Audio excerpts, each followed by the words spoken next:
얘들아 안녕. 오늘은 사회문화 10강 필립스 곡선 하도록 할게요. 오늘 여러분들 모의고사 본 날일 텐데 잘 봤는지 모르겠네요. 네, 잘 보셨으리라 믿으면서 사실 6평이 더 중요하니까 이번에 잘 봤다고 하더라도 자만할 필요가 없는 거고 또 잘 못 봤다라고 할지라도 우리가 6평이라도 잘 볼 수 있게 여러분들이 한 달 정도 또 안 남았죠. 그쵸? 한 달 정도 남았나? 한 달도 안 남았네요. 그쵸? 6평이 미뤄지지 않는 이상은 6월 18일 날 본다고 했으니까 그때 위해서 우리가 또 한 달간 내신도 내신이지만 매주 모의고사도 선생님이 계속 나눠드릴 거거든요. 그래서 여러분들 계속 그 감각 잃지 않도록 그렇게 연습해 주셨으면 좋겠어요. 자, 일단 독서 우리 10강 한번 같이 보도록 하겠습니다. 수능 특강 독서 사회문화 10이고요. 필립스 곡선에 대해서 말해보도록 할게요. 일단 196페이지에 들어가기 전 박스 내용을 보시면은 이 글은 물가 상승률과 실업률 간의 역의 관계를 나타내는 필립스 곡선에 대해 소개하고 있다라고 얘기를 하고 있어. 그래서 필립스 곡선, 이게 무엇인지 일단 아는 게 중요할 것 같고 지금 보시다시피 물가 상승률 그리고 실업률 간의 역의 관계래요. 역이라는 건 뭐야? 약간 반비례라고 봐주시면 되겠죠. 이러한 필립스 곡선에 대한 케인스 학파와 통화주의자들의 상이한 견해를 설명하고 있다. 그래서 여기서는 케인스 학파와 통화주의자들 얘네들이 서로 이제 다른 의견을 제시하고 있다라는 거 그거 아는 게 중요할 것 같아요. 그래서 여기만 왜 노란색 돼 있지? 네, 둘 다 뭐 노란색을 칠하시든지 어쨌든 동그라미들. 그래서 두 학파의 이제 반대되는 견해, 의견들에 대해서 우리가 살펴볼 거예요. 그래서 케인스 학파 같은 경우는 경기 침체 국면에서 정부 지출을 조절하거나 세율을 조절하는 총수요 관리 정책을 실시하면서 생산이 증가하고 물가가 상승하며 실업률이 감소하는 경기 부양 효과가 나타날 수 있다.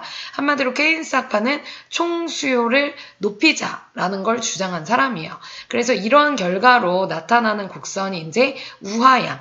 그러니까 우하양. 그러니까 아까 필립스 곡선 자체가 반비례라고 얘기를 했잖아요. 왜냐면 물가 상승률과 실업률 간의 역의관계라고 얘기를 했기 때문에. 그러면 이렇게 우하양이면은 요 지금 반비례 그래프 상에서 이 우쪽으로 밑에 쪽을 향해서 그렇게 곡선이 나타날 수 있다는 겁니다. 그리고 이와 같은 케인스 학파의 주장과 필립스 곡선은 1960년대 이전의 현실 경제 상황을 잘 설명을 해줬어. 그러니까 나름대로 케인스 학파가 주장하던 그 시대 때 1960년대는 이 필립스 곡선이 나름 대세였다는 거야. 많은 사람들도 인정을 해줬고 나름 현실의 경제 상황을 잘 말해줬어요. 하지만 1970년대에 들어서 스태그플레이션이 나타나면서 그러니까 스테이크플레이션은 뭐냐면 물가는 막 상승하고 경기는 막 안 좋아지고 약간 그런 개념이라고 봐주시면 돼요. 그래서 스테이크플레이션 그러니까 한마디로 최악의 상황이 계속 오고 있는 거야. 나타나면서 필립스 곡선의 안정성과 타당성이 의심을 받게 됐어요. 그럴 수밖에 없는 게 이제 아까 앞에 케인스 학파는 뭘 주장했어요? 이제 물가가 상승하면은 이제 실업률은 떨어질 거다. 이렇게 봤잖아. 그럼으로써 경기가 좋아질 거야. 막 이런 식으로 얘기를 했잖아. 근데 스태그플레이션이라는 거는 이제 물가 상승은 팍 하면서 경기 부양이 좋아지는 게 아니라 경기 부양, 그러니까 경기 자체가 안 좋아지는 거죠. 부양이 되는 게 아니라 오히려 떨어지는 모습. 그쵸? 그래서 오히려 사람들이 의심하기 시작을 했다라는 거죠. 이와 관련하여 통화주의자들이 이제 나섭니다. 우하양의 필립스 곡선은 일시적인 현상이었다. 그건 그냥 단기적으로 나타나는 필립스 곡선의 현상이었던 거고 총수요 관리 정책이 지속되어서 장기적으로 가게 되면은 고정된 실업률이 고정된 수직선 형태의 필립스 곡선이 나타날 수밖에 없다. 이렇게 얘기를 한 거야. 그러니까 실업률은 변화가 없으면서 물가 상승만 계속되는 그러한 장기적인 필립스 곡선에 대한 얘기를 해줬다라는 거예요. 그래서 총수요 관리 정책은 실업률과 관계없이 물가만 상승시킬 뿐이라고 주장한 주장하면서 그래서 뭘 하는 게 좋으냐? 총 공급 관리 정책을 하는 게 좋다라고 이렇게 주장을 했다라는 겁니다. 그래서 여러분들이 요 박스 내용만 잘 봐도 이제 전반적인 내용이 다 요약돼서 들어가 있으니까 여러분들이 이 부분을 통해서 좀 확인을 해주셨으면 좋겠어요. 그래서 케인스 학파랑 그리고 통화주의자들 얘네들 간의 어떤 상이한 견해 요런 게 이제 이 본문의 주된 내용이라고 봐주시면 될 것 같아요. 그러면 1문단부터 한번 보도록 할게. 물가 상승률과 실업률의 합계를 사회적 불행지수라고 한다. 그쵸? 왜냐면 이제 뭐 사회적 불행이라는 건 별로 좋은 상황이 아니라는 거죠. 물론 바람직한 경제는 불행지수가 낮은 경제죠. 하지만 물가 상승률과 실업률은 어느 한 가지가 낮아지면 다른 한 가지는 높아지는 경향이 있대요. 그러니까 얘네 둘은 약간 이제 어떻다라는 거야. 하나가 높아지면 하나는 낮아지는.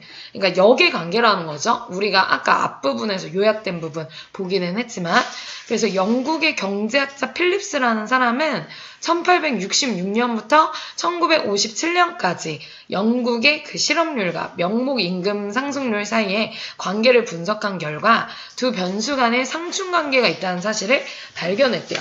그 상충이라는 뜻이 각주에 달려져 있거든요. 상충이 사물이 서로 어울리지 아니하고 마주치는 거. 얘를 이제 상충이라고 볼 수 있다는 거야. 그러니까 두 개가 막 서로 어울리지 않고 뭔가 그냥 마주치기만 하는 좀 어떻게 보면은 둘이 좀 역인 상황이라고 봐주시면 돼요. 여기서 방금 우리가 아까 앞에서 본 것처럼 그러니까 좀 반대가 될 수 있는 상황이 나타날 수 있다는 겁니다. 그래서 영국의 실업률과 명목 임금 상승률 사이의 관계를 분석한 결과 두 변수 간의 상충 관계가 있다는 사실을 발견을 했다라는 거예요.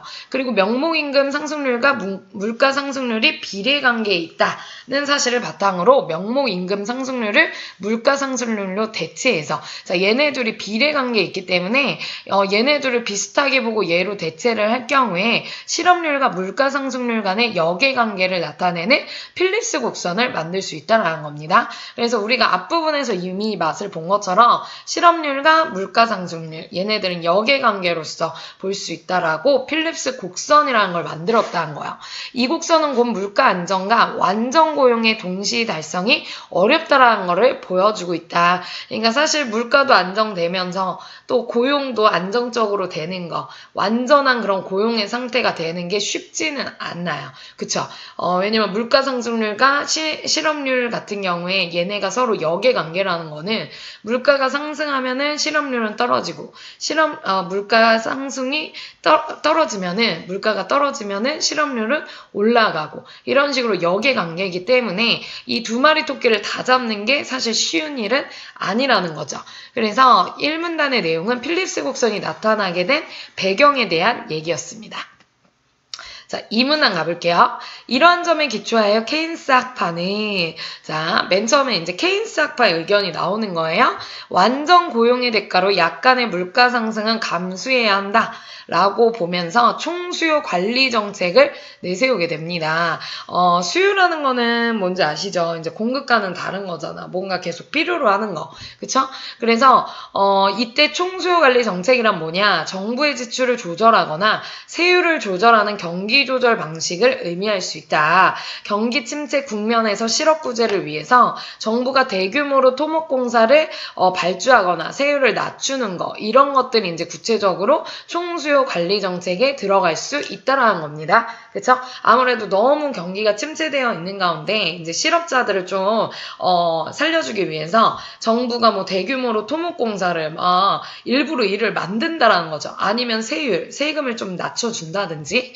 자, 케인스 학파는 이러한 총소유 관리 정책을 주장을 했는데 이 총소유 관리 정책을 받아들이게 되면 이러한 효과가 있을 거라고 봤어요. 그 효과가 바로 밑에 나와 있는 이 세 줄입니다. 총수요를 증가시키면 일단 생산이 증가할 거다.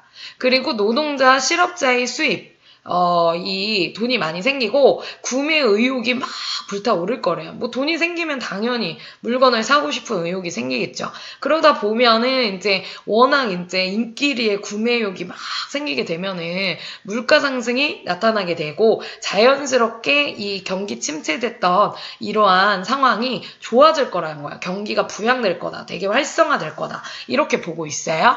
그리고 이러한 관계를 이제 물가 상승과 실업률의 감소가 대응되는 필립스 곡선을 그릴 수 있다 해서 케인스 학파는 다음 그림에서처럼 경기가 부양되며 필립스 곡선상에 있는 실업률과 물가 상승률의 균형점이 어디로 만약에 E0였던 점에서 E1으로서 이렇게 이동할 수 있다라고 본 거야. 그럼 여기서 여기로 이동한 걸 봤을 때 실업률은 떨어지고 물가는 상승하는 모습을 볼 수가 있죠. 그쵸? 그래서 이런 모습이 나타날 거를 기대하고 있는 모습입니다. 그래서 이게 이제 케인스 학파의 주장이라고 봐주시면 되겠고, 여기까지 이 문단은 케인스 학파의 총수요 관리 정책과 필립스 곡선에 대한 얘기를 해주고 있어요.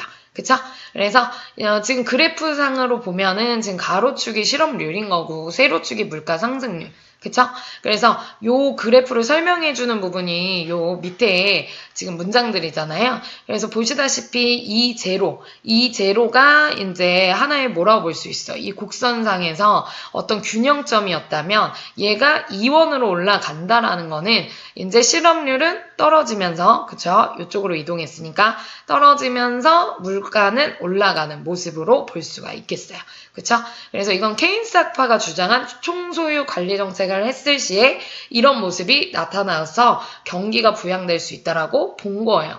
근데 사실 우리가 보기에는 실업률은 떨어져서 좋은데 물가 상승이 이게 좋다라고 봐야 되는 것인지 좀 의문점이긴 하지만 이제 총소유 관리 정책에서는 뭐 실업률 해결됐으면 물가 상승되는 거는 좀 당연한 거 아니냐 약간 이런 식으로 봐요. 그 얘기가 이제 뒤쪽에 나오기는 해요. 그래서 요 지금 세 줄짜리 이 효과를 선생님이 좀 간단하게 표시를 해봤어요. 이렇게 정리를 해봤어요. 여러분들도 항상 요런 화살표, 우리가 경제나 이런 지문들에서는 꼭 그 관계도나 이런 것들을 좀 화살표로 정리를 해줘야 돼. 얘들아 여기서 총소유가 높아지면 생산, 이거 생산도 높아진다. 이거 화살표 좀 해줘. 선생님 요거 빼먹었네요. 노동자와 실업자의 수입도 올라가고 구매 의욕 높아지고 그럼 자연스럽게 물가와 경기가 활성화될 거다. 이게 바로 케인스 학파가 주장했던 총수요 관리 정책을 했을 시의 효과입니다. 자, 그럼 3문단 가볼게요. 케인스 학파가 전제하는 우하향의 필립스 곡선을, 그죠? 방금 앞에서 봤던 그 곡선을 1960년대까지는 현실 경제 현상을 되게 잘 보여줬어요. 근데 문제는 1970년대에는 그러한 케인스 학파의 의견이 흔들리기 시작을 했습니다. 왜? 사람들이 불신하기 시작했어요. 그럴 수밖에 없는 게 1970년대에는 세계적으로 물가 상승률과 실업률 간의 역외관계가 흔들리기 시작했습니다. 그럼 역외관계였으면 뭐였어? 반비례 그래프였잖아요. 그러니까 물가 상승률이 올라가면 실업률은 떨어지고 물가가 하락하면은 이제 실업률은 올라가고 이런 역외관계가 흔들리기 시작합니다. 그럼 어떤 모습이 나타날까요? 둘 다 올라가는 현상이 일어나거나 둘 다 떨어지는 현상이 일어나겠죠. 실업률이 증가하는 경기 침체 시에는 물가가 떨어지던 과거와는 다르게, 그러니까 앞에서 이제 주장했던 그 케인스가 주장했던 그런 1960년대 시대 때의 그러한 그게 그때 당시에는 마저 떨어졌어. 어떤 현상이. 근데 고실업과 고물가가 공존하는 현상이 1970년대에 들어서 그 현상이 일어나기 시작한 거죠. 일명 스태그플레이션이라고 해서 경기 침체를 뜻하는 스태그네이션과 물가 상승을 뜻하는 인플레이션의 합성어인 거야. 그치? 그래서 스태그플레이션이라는 현상이 일어나 버린 거야. 똑같이 고실업, 고물가 완전 개판이 돼버린 거죠. 어떻게 보면은. 그래서 여기서 스태그플레이션이라는 말의 어떠한 유래 이런 것들 말해주고 있으니까 합성어, 기원 이런 것들 좀 알고 계시고 1970년대 이후 이 현상이 나타나면서 필립스 곡선의 안정성과 타당성이 의심을 받게 되었다. 그러니까 스태그플레이션의 현상이 일어나면서 사실상 1970년대 이후에는 앞서서 필립스 필립스 곡선에 대한 안정성과 타당성이 의심을 받기 시작했다라는 거야. 왜냐면 필립스 곡선에 의거해서 이제 케인스 학파가 주장했던 내용들을 보면은 이게 역의 관계로 나타나야 되는데 똑같은 현상이 그냥 같이 일어나 버리는 스태그플레이션의 문제가 생겼다라는 거죠. 그래서 3문단은 1970년대 이후에 안정성과 타당성을 의심받게 된 필립스 곡선에 대한 얘기입니다. 4문단. 이러한 시대적 변화를 배경으로 프리드만, 펠프스 등의 통화주의자들은 우하향의 필립스 곡선은 일시적일 뿐이다. 케인스적인 그 총수요 관리 정책은 장기적으로 물가만 상승시킬 뿐이지 상승시킬 뿐이라는 인플레이션 가속론을 주장을 합니다. 그러니까 무슨 얘기냐면 이제 이 통화주의자들은 그 케인스가 주장한 내용에 대해서 우하향의 필립스 곡선에 대해서 그 현상은 일시적으로만 나타날 수 있는 단기적인 이제 그러한 곡선일 뿐이다. 이렇게 얘기를 한 거예요. 근데 장기적으로 봤을 때는 물론 단기적으로는 그런 모습이 반짝 나타날 수는 있지만 장기적으로 봤을 때는 이게 물가만 상승시킬 뿐이라는 인플레이션 가속론을 주장한 거예요. 인플레이션이 바로 물가잖아요. 그 물가 상승. 그러니까 물가. 그러니까 인플레이션이 가속론. 한마디로 상승된다. 그런 의미예요. 그래서 통화주의자들에 따르면 현재 실업률을 낮추기 위해 총수요를 증대시키면 총수요를 아까 증대시키자는 건 누구 의견이었죠?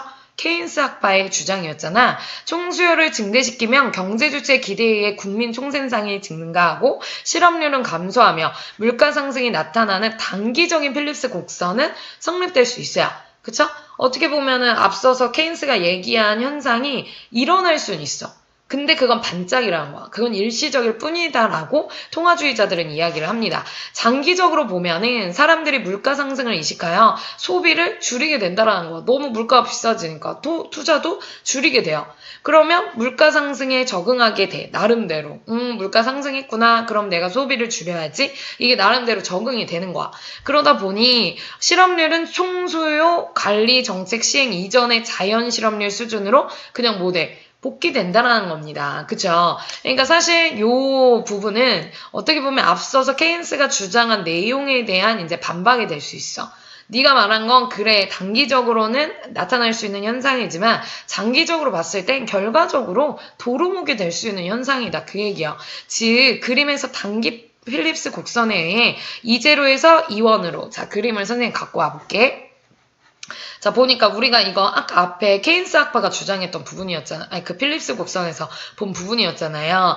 이 지금 필립스 곡선이고 2제로에서 2원으로 이동했던 균형점이 경제 주체의 물가 상승 인식으로 인해 필립스 곡선 자체가 우측으로 이동하면서 물가 상승률이 P1으로 이렇게 이동을 했고 실업률은 어디로? 2제로로. 그쵸? 요렇게 2제로인 균형점으로 이동하게 되면서 그쵸? 그쵸? 이동하게 되면 실업률을 낮추기 위해 총수요 관리 정책을 반복해 시행할 경우에는 이러한 과정이 반복되어 장기 필립스 곡선은 실업률이 어디로? U0로 고정된 수직선 형태가 된다. 이게 무슨 얘기냐면 요거 이제 필립스 곡선 우리가 아까 균형점이 여기서 여기로 바뀐다라는 얘기 했었죠. 이건 이제 단기적으로 나타날 수 있는 부분인데 만약에 이 상태에서 어디로? 우측으로 이동을 하면, 이쪽으로 이동을 하면, 그러니까 요 곡선에서 지금 오른쪽으로, 이 우측으로 이동을 하면은 요 선이 되잖아요. 그쵸? 요 얘기야. 우측으로 이동하면서 물가 상승률은 어디로? P1으로. 그쵸? 그 다음 실업률은 U0로. 제로인 균형점으로 이동하게 되면 실업률을 낮추기 위해 총수요 관리 정책을 계속 반복하다 보면 그러니까 결국은 이런 우측으로 계속 가다 보면은 어떻게 된다는 거예요? 이렇게 수직으로 이 노란 선처럼 지금 어떻게 된다는 거야? 실업률은 거의 변화가 없는데 물가 상승만 냅다 있다는 거예요. 그러니까 사실 실업률도 줄어야 우리에게 경기적으로 우리가 이제 좋은 거잖아. 우리 노동자들에게는. 근데 사실상 실업률은 변함이 없는데 지금 물가만 계속 상승하는 현상이 일어나는 거야. 결국 총수요 관리 정책은 실업률과 고용 상황에는 영향을 미치지 못하게 되는 거예요. 이렇게 수직으로만 이러한 곡선을 나타낸다라는 거죠. 오직 물가 상승만 가속할 뿐이다. 그래서 이제 우리 통화주의자들은 인플레이션 가속론을 주장을 했던 겁니다. 그래서 여기까지가 이제 통화주의자들이 주장한 수직선 형태의 장기 필립스 곡선에 대한 거였어요. 자, 5문단 가볼게요. 그래서 통화주의자들은 경기 부양을 위해 총수요 관리 정책을 생각하지 말 것을 권고합니다. 즉 한마디로 총수요 NO. 그거 별로라는 거야. 반댈세. 그러면서 얘네가 주장한 건 뭐냐면 맨 밑에 총공급 관리 정책을 권고하는 거야. 즉 한마디로 총수요 관리 정책으로는 경기 부양이 될 수 없어. 왜? 걔는 단기적으로 그냥 나타나는 현상이지 장기적으로 봤을 때는 그냥 결국은 도루묵인 현상을 나타나게 한다라는 거야. 그냥 물가 상승만 있게 하는 것뿐이지 실업률에는 별로 영향을 못 미친다는 거죠. 이들은 경기 침체 국면을 해결하기 위해 필립스 곡선을 왼쪽으로 이동시켜야 하고, 그러니까 아까 우측으로 가는 현상이 돼버리면은 이게 수직이 돼가지고 이게 안 좋은 거라고 얘기를 했잖아. 그러니 반대로 왼쪽으로 이동시켜야 된다. 이렇게 보는 견해예요. 이를 위해서는 총공급을 증가시켜야 한다라고 주장을 한다. 즉 총수요가 아니라 총공급을 증가시켜야 한다라고 봅니다. 그리고 이를 위해서는 인력을 적재적소에 배치하는 인력구조 조정이나 시장의 기능을 회복하여 장기 총공급을 증가시키는 총공급 관리 정책을 이 사람은 권고했어요. 그러니까 권했다 이렇게 봐주시면 될 것 같아요. 그래서 여기까지가 통화주의자들이 권고하는 총공급 관리 정책에 대한 얘기였고요. 주제는 필립스 곡선에 대한 케인스 학파와 통화주의자들의 서로 반대되는 견해를 볼 수가 있었습니다. 정리된 거 한번 볼게요. 지금 전체 내용을 보시면은 지금 필립스라는 사람이 실업률과 명목임금 상승률 간의 상충관계 사실을 발견을 했어요. 그래서 물가 상승률과 비례하다라고 얘기를 했고, 그쵸? 그리고, 필립스 곡선은 실업률과 물가 상승률 간의 그러한 역의 관계를 이제 보여주는 그래프라고 봐주시면 돼요. 그쵸? 그래서 요 그래프가 이제 필립스 곡선이었죠? 물가 안정과 완전 고용의 동시 달성이 어려움을 보여준다. 그쵸? 한마디로 얘네 둘은 역의관계이기 때문에 우리에게는 물가 안정과 완전 고용을 동시에 달성하기는 어렵다라는 걸 보여주는 이 곡선이라는 겁니다. 자, 이 필립스 곡선을 수용한 사람이 이제 케인스 학파인데, 이 케인스 학파는 이제 필립스 곡선을 통해서 이제 총수요 관리 정책에 대한 걸 주장을 해요. 그래서 총수요를 늘리면 생산성이 늘어지고, 그러니까 사람들이 많은 걸 원하면은 생산성 늘리면 되잖아요. 그쵸? 그러니까 당연히 생산성 늘어날 수밖에 없고, 자동차 및 실업자의 수입도 어때? 이제 높아지고 구매 의욕도 그만큼 높아지는 거예요. 그리고 물가도 그만큼 이제 높아진다. 그렇게 되면 전반적으로 경기 부양의 현상이 일어난다라고 보는 겁니다. 자, 따라서 완전 고용의 대가로 약간의 물가 상승은 감수해야 된다. 약간 이런 주장이야. 그치? 그러니까 조금 선생님 봤을 때 2% 부족한 그러한 주장이긴 한데, 뭐 아무튼 이때 1960년대 때만 해도 인기 절정 나름 인정을 받았어요. 그쵸? 그래서 이 사람은 균형점이 여기에서 여길로 이동하는 거에 대해서 같이 설명을 해줬어요. 그쵸? 자, 그 다음 밑에 통화주의자들은 오히려 케인스 학파의 의견에 대해서 반대되는 얘기를 하고 있어요. 그러니까 총 수요 관리 정책을 할 게 아니라 총 공급 관리 정책을 해야 된다. 왜냐면 케인스 학파가 주장한 대로 봤을 때는 장기적으로는 가지 못한다라는 거야. 그러니까 단기적으로는 뭔가 효과를 볼 수 있겠지만 장기적으로 갔을 때는 오히려 그냥 실업률은 그대로고 물가 상승만 계속 야기되는 꼴이 돼버린다. 그래서 인플레이션 가속론을 주장을 했습니다. 그래서 선생님이 아까 읽었던 부분들을 이렇게 정리해봤어요. 경기 침체 시 총수요 관리 정책 시행을 했을 때 단기적으로는 실업이 떨어지고 물가 상승 될 수 있어요. 그리고 물가 상승을 인식하여서 소비자들은 소비와 투자를 줄이게 되겠죠. 총수요 관리 정책 이전의 자연 실업률로 결국은 다시 회귀하게 되는, 어떻게 보면 총수요 관리 정책으로서는 한계가 있다는 거죠. 하지만 이거를 반복 시행하다 보면은 그치. 결국은 이제 실업률로 회귀되는 현상이 일어난다는 거야. 그리고 이러한 모습을 계속 반복을 하다 보면은 결과적으로 실업률은 고정되고 물가만 상승되고 계속 장기적으로 봤을 때는 총수요 관리 정책은 별로 좋은 그러한 정책이 아니라는 겁니다. 오케이? 그걸 이제 주장한 게 통화주의자예요. 그래서 따라서 얘가 주장하는 거는 총공급 관리 정책을 해야 된다. 이렇게 보는 겁니다. 그쵸? 자, 그래서 케인사파의 필립스 곡선과 통화주의자들의 필립스 곡선을 비교해보면은 요렇다라는 거예요. 그래서 둘의 차이점 볼 수 있고 1970년대까지는 케인사파가 이전까지 그러니까 60년대까지는 이제 인기 절정. 근데 통화주의자들이 등장하면서 1970년대 스태그플레이션을 이들이 설명하면서 사실상은 이제 통화주의자들의 의견이 좀 더 주목을 받게 되는 그런 모습입니다.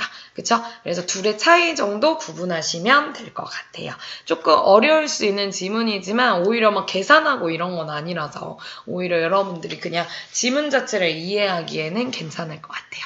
자, 고생 많으셨고요. 오늘 시험 보시느냐고 고생들 많으셨어요. 푹들 쉬시고 오늘은 문화학 2강은 선생님 새벽에 올릴 거야. 그러니까 내일 보시든가 하세요. 여러분들 몰아서 보시기도 하겠지만 최대한 그때그때 맞춰서 볼 수 있도록 하시고 보니까 어제 거는 많이들 못 보셨더라고요. 그래서 오늘 여러분들 좀 비문학 2개 정도 보시고 문학은 내일 여러분들이 좀 이렇게 시간들 활용해서 보실 수 있도록 주말 시간 또 있으니까 활용해서 보실 수 있도록 그렇게 내일 새벽에 올리도록 할게요. 고생하셨습니다.